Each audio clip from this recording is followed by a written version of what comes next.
El día de hoy, 5 de febrero, Andrés Manuel López Obrador presentó 20 propuestas de reformas a la Constitución, de las cuales son 18 constitucionales, 2 legales, de las cuales, recordemos, requiere del consenso de 2/3 partes, la mayoría calificada, para su aprobación.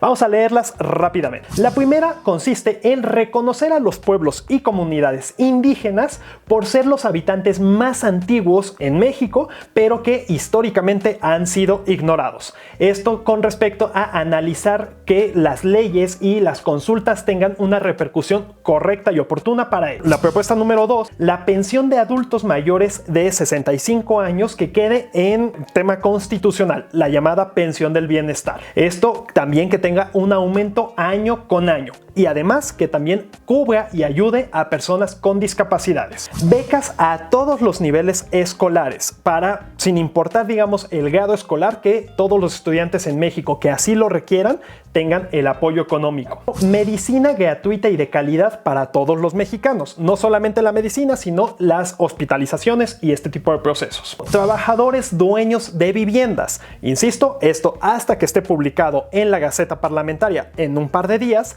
podremos saber cómo se llevaría a cabo. Prohibir el maltrato animal, y esperemos que esa tenga todo el apoyo y todo el consenso para que sea lo más rápido posible, porque es inaudito que en pleno siglo XXI siga habiendo espectáculos con el maltrato animal. Prohibir el fracking, es decir, la extracción de hidrocarburos con técnicas de perforación profunda. El evitar el uso y cultivo de maíz transgénico en México. Además, no negar y prohibir la minería a cielo abierto. Concesiones de uso de agua en lugares donde haga falta este recurso hídrico solamente van a ser para uso doméstico.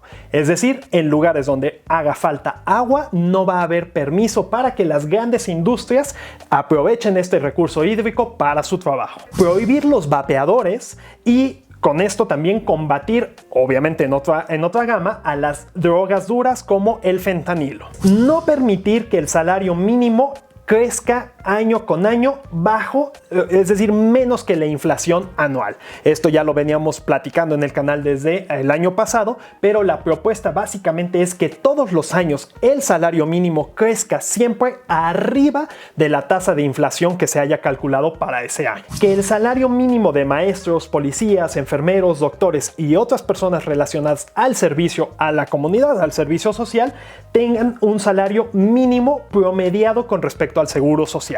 Revertir la reforma de pensiones, la de 1997 de Zedillo y la del 2007 de Calderón, que estaban afectando a trabajadores por no poderse jubilar con el 100% de sus ingresos.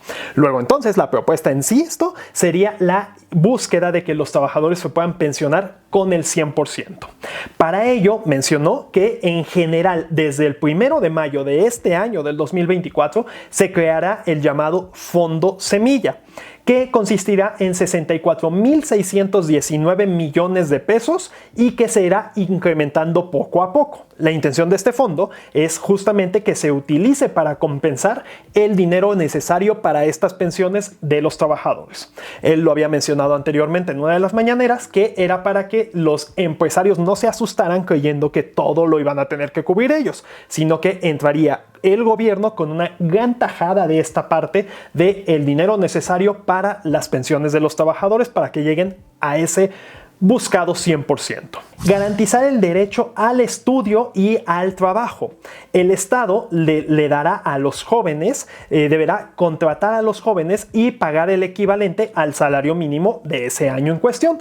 Esto, digamos, estaría buscando elevar a rango constitucional el tema de los jóvenes construyendo el futuro. Los campesinos reciban el apoyo, por ejemplo, con el programa de Sembrando Vida, igual elevándolo a grado constitucional para poder darles el fertilizante y demás. Dijo, y cito, que coman los que nos dan de comer, para apoyar al campo. Que los trenes vuelvan a ser de pasajeros en México, ya que México cuenta con una infraestructura de 18,000 kilómetros de vías férreas concesionadas durante el gobierno de Ernesto Zedillo y que solamente se utilizaban para la carga de mercancías. La idea es de que con esta propuesta de reforma se permita que sean trenes también de pasajeros. Y además en este mismo planteamiento busca que 1. CFE vuelva a tener el carácter de una empresa pública y de gobierno y que sea de las encargadas de proveer de manera general el acceso al Internet para toda la población. Busca la reducción de gastos de campaña para que se evite el gasto excesivo en los procesos electorales en este país, que por cierto es uno de los países que más dinero gasta en esta temática a nivel mundial, incluso por arriba de Rusia y otros países. Con esta propuesta también busca reducir o bien eliminar tanto diputados como senadores plurinominales. En principio de cuentas, México debería tener solamente 300 diputados y tenemos 500. Y deberían de ser solamente 64 senadores y son 128. Todos deben de ser elegidos mediante el voto. Para esto buscará fortalecer la participación democrática, propuesta para hacer que los jueces y magistrados sean electos por el pueblo, evitar la corrupción de la Guardia Nacional y propone que ésta pase a ser un organismo de parte de la Secretaría de Defensa Nacional, que la austeridad republicana, como él lo menciona, con su modelo económico de gobierno, que impida que ningún servidor público gane más que el presidente en turno. Eliminar las dependencias y organismos onerosos, elitistas y supuestamente autónomos creados en el periodo neoliberal para proteger negocios en contra del interés público.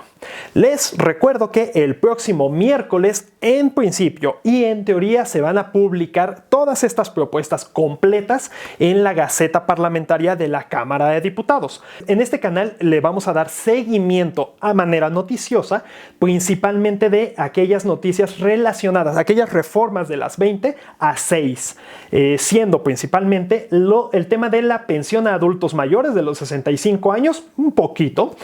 Vamos a platicar, claro, con mucho hincapié del tema de que los trabajadores sean dueños de viviendas, porque es un tema muy interesante. No sé qué edad tengas, mi buen Bernal, tu servidor está a punto de cumplir 32 años y somos parte de la generación que no tenemos vivienda, y el tema de, o sea, así como antes todos nuestros conocidos y familiares de más edad decían, aquí antes era puro monte, ahora nosotros decimos, aquí antes podías llegar a comprar algo, ahora es imposible el tema de adquirir una vivienda, a menos, por supuesto, de que tengas otro tipo de fuentes de ingresos, ¿no? Pero es muy complejo y es un tema al que le estaremos dando seguimiento. Otro de los temas de los que le vamos a dar seguimiento en este canal es el número 10, el no permitir que el salario mínimo crezca por debajo de la inflación anual, ya que es un aspecto que atañe a una base muy importante de la población. El otro punto de los que vamos a dar seguimiento es el salario mínimo para maestros, policías, enfermeros, doctores, porque sí quedó muy abierto. Ese de las 20 propuestas que hizo el día de hoy Andrés Manuel López Obrador, ese sí quedó como muy general, y creo que valdría la pena entender a qué se refería o cuál era el planteamiento. Vamos a revisar el tema de justamente la reforma a las pensiones y el tema de garantizar el derecho al estudio y al trabajo para los jóvenes. Es decir, de que el gobierno pueda incluso emplear a las personas más jóvenes para poder enseñarlos y capacitarlos, tomando como ejemplo claro el caso de Jóvenes Construyendo el Futuro, pero ya llevado a un grado constitucional. No se mencionó nada de la reducción a la jornada laboral, al menos en este proceso. En teoría, y esto ya es en palabras de otro personaje, de Ignacio Mier, esto se estaría discutiendo el próximo marzo. No dijo a qué altura del mes, no dijo nada, pero que en marzo estaríamos de nuevo hablando del tema de la reducción a la jornada laboral. Te invito a suscribirte a mi canal de YouTube, ahí estaremos platicando mucho más a detalle de toda esta información. Tanto para todas estas reformas se requiere, por ser reformas constitucionales, se requiere de 2/3 partes de la Cámara de Diputados y posteriormente de la Cámara de Senadores. Morena tiene una mayoría, pero no es mayoría calificada, no cumple con este requisito. Entonces, para que se puedan aprobar estas propuestas, va a requerirse del consenso, del apoyo de otros partidos políticos. Con respecto a temas laborales, que es de donde estoy un poco más empapado y de lo que les puedo dar información, tanto el PRI con respecto a la reducción a la jornada laboral y al tema de las pensiones, ellos ya dijeron que sí estarían de acuerdo. El PAN, y esto lo mencionó Jorge Romero hace una semana, el viernes de la semana pasada, mencionó que ellos estarían de acuerdo con el tema de que el salario mínimo vaya aumentando año con año, pero Vamos a ver, eso es lo que se ha dicho de, digamos, como se dice coloquialmente, de dientes para afuera. Vamos a ver cómo se van dando los resultados al respecto.